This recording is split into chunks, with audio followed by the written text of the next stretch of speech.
episode of Lit News, you say? With Tyler Gates? Yes. What's up? Welcome back to another episode of Lit News. It's the latest in tech news, served hot just for you. Today we're going to cover the West Virginia blockchain-powered, cloud-based, internet-enabled mobile app called Voatz. Buzzword bingo, anyone? So West Virginia is going to have mobile phone voting in their midterm elections this fall. This is going to accomplish two things right out of the gate. Number one, it's a pilot to test out a new and more modern method of voting. And number two, it's going to be able to enable overseas servicemen and women to vote more easily. Now, West Virginia will be the first state ever to cast a federal election vote using a mobile phone app. Now, they aren't typically known for cutting-edge technology adoption, but somebody's got to be the first, and I appreciate your leadership. Hats off to you, West Virginia. And fun fact of the day, Jerry West and Chuck Yeager are both West Virginians. All right, let's get back to the story. The first question on everyone's mind is, how in the world does this work? Well, Voatz explains that in order to register to vote, you have to take a picture of your government-issued ID, and then upload that along with a video-style selfie of your face. And then Voatz's software, their facial recognition software, will then match the identification and then give you a token to allow you to vote. It will then anonymize your vote as it assigns that token to the person that you voted for. Those tokens are then stored on an internal database. They're calling it a blockchain. I think it's an effort to gain attention. It's not a true blockchain, a blockchain being a distributed ledger where not one particular party owns the system. In this case, Voatz owns the entire system. It's a single user blockchain, whatever you want to call it, an internal database. And since this article was about blockchain, I went to my friend who knows the most about it from the people I know anyway. On the last episode, we had Corey Minton coming straight to you from his race car. Thanks again for doing that, Corey. And here to comment today, we've got Tyler Gates, I think from a nursing home.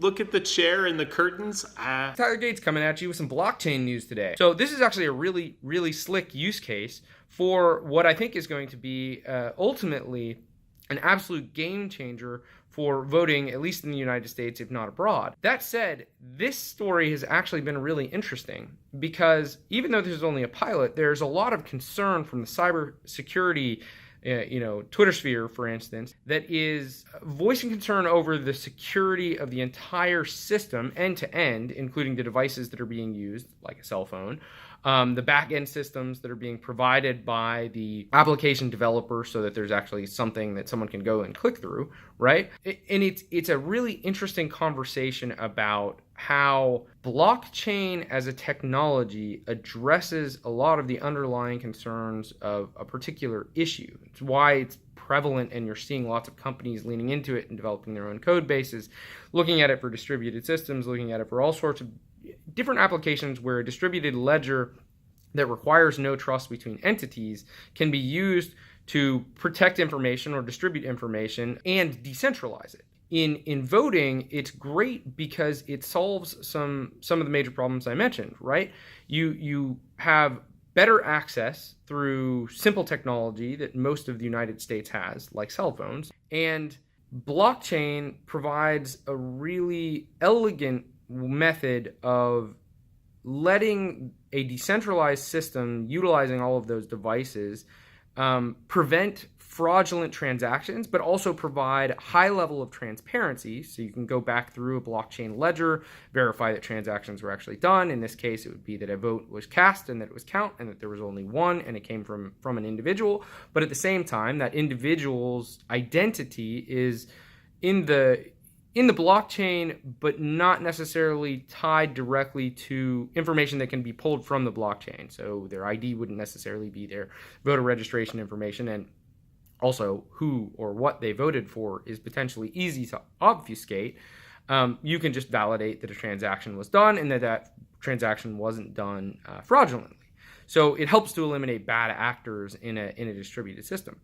But what was really interesting about this article, and I picked this up actually from a tweet that Bewley had sent out from an EU cybersecurity tweeter, Kevin, or at Gossie the dog, and the cybersecurity community is very concerned about West Virginia's move to even use this for the military personnel that are deployed.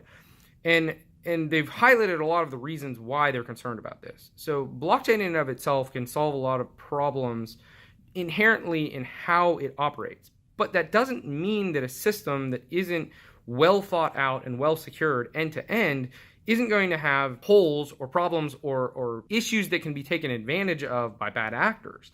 And the concern is that individuals are going to be using cell phones, which are notoriously easy to infect with malware or to quite simply phish and take use of, as well as, it turns out, the back-end system for the application developer, Voatz, is riddled with sort of fundamental security concerns, like out-of-date PHP and SSL certificates, a lot of stuff that goes way over my head in the cybersecurity space, but that also seems pretty boilerplate, basic, this is how you harden a system. And it highlights a major concern a lot of people have about using blockchain, which may very well be the right answer to some of these problems, to solve an issue sort of bullheadedly.